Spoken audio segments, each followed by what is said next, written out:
दोस्तों, mutual fund houses आपके लिए बेहतर से बेहतर रिटर्न बनाने के लिए लगातार कोशिश कर रहे हैं।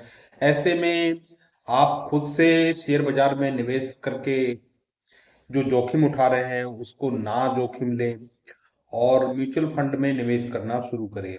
म्यूचुअल फंड में भी आपको म्यूचुअल फंड डिस्ट्रीब्यूटर के माध्यम से ही निवेश करना चाहिए। म्यूचुअल फंड बाजार जोखिमों के अधीन होता है और शेयर बाजार भी बाजार जोखिमों के अधीन ही होता है।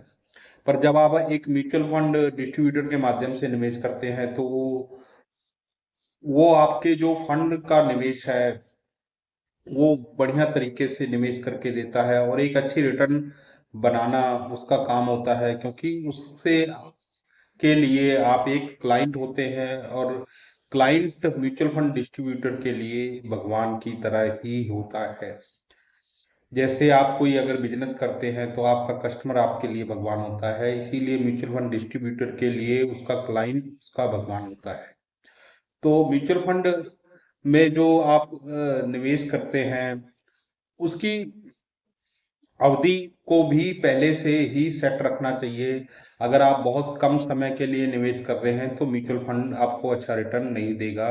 म्यूचुअल फंड में आपको तभी निवेश करना चाहिए जब निवेश की अवधि 3 से 10 साल या 20 साल की हो, तब ही म्यूचुअल फंड में निवेश करें। और म्यूचुअल फंड में जो आप निवेश करते हैं, दो तरीके से निवेश कर सकते हैं। यदि आपके पास कुछ पैसा इकट्ठा पड़ा हुआ है और तो उसको लमसम के रूप में निवेश कर सकते हैं। और कई बार हमारा ये सवाल होता है कितना इकट्ठा पैसा, तो कम से कम 5,000 रुपया भी एक लमसम अमाउंट के रूप में एक बार में निवेश किया जा सकता है।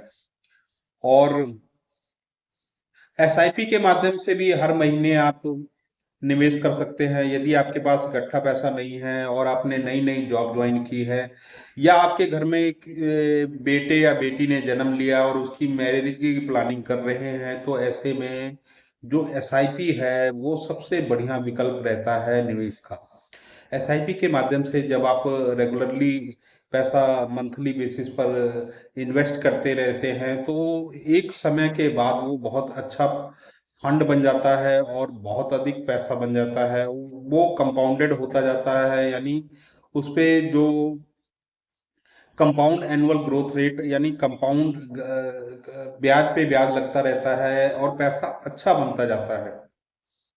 जी, जैसे जैसे आप म्यूचुअल फंड में समय बिताते जाएंगे आपका जो फंड है वो बड़ा होता चला जाएगा। तो एसआईपी बहुत ही बेटर ऑप्शन रहती है। आपने अगर अपनी बेटी की मैरिज के लिए टारगेट बनाया है, 15 से 20 साल की निवेश की अवधि बना रहे हैं, तो एसआईपी सबसे बढ़िया विकल्प रहता है। और जितना जल्दी हो सके आपको इसमें निवेश कर देना चाहिए, क्योंकि एसआईपी के माध्यम से ही आप पैसा जोड़ पाएंगे। दूसरा, और भी बाजार में बहुत सारी ऑप्शंस अवेलेबल है निवेश की, पर जो पैसे के अगर लंबे समय में रिटर्न देखा जाए तो उसकी सबसे अधिक जो रिटर्न रहती है वो म्यूचुअल फंड में ही बनती है।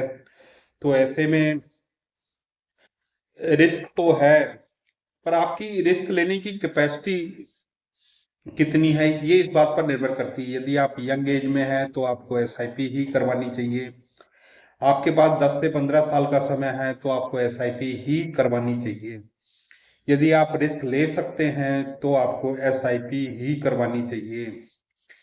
दूसरे जो विकल्प हैं, मान लीजिए पोस्ट ऑफिस में आरडी करा लेते हैं या बैंक में आरडी करा लेते हैं, तो उसमें 6 से लेकर 7.5% के ब्याज में आपको जो रिटर्न है वो मिलेगा। पर यहाँ पर जो आपको रिटर्न रहती है वो 10 से लेकर 15% के बीच में रहती है। तो इस ऐसे में म्यूचुअल फंड में निवेश करना आपके लिए बढ़िया रहता है। फिर म्यूचुअल फंड में आप जो निवेश करते हैं पैसा वो फ्लेक्सिबल रहता है। ऐसा नहीं है कि आपने यहाँ पर एक बार निवेश कर दिया तो आप अपने फंड को विड्रॉ नहीं कर सकते। आप जरूरत पड़ने पर कभी भी अपना फंड विड्रॉ कर सकते हैं और ये एक चालू खाते की तरह ही रहता है कि जब आपको फंड की जरूरत पड़े तो इसमें से आप पैसा विड्रॉ कर सकते हैं।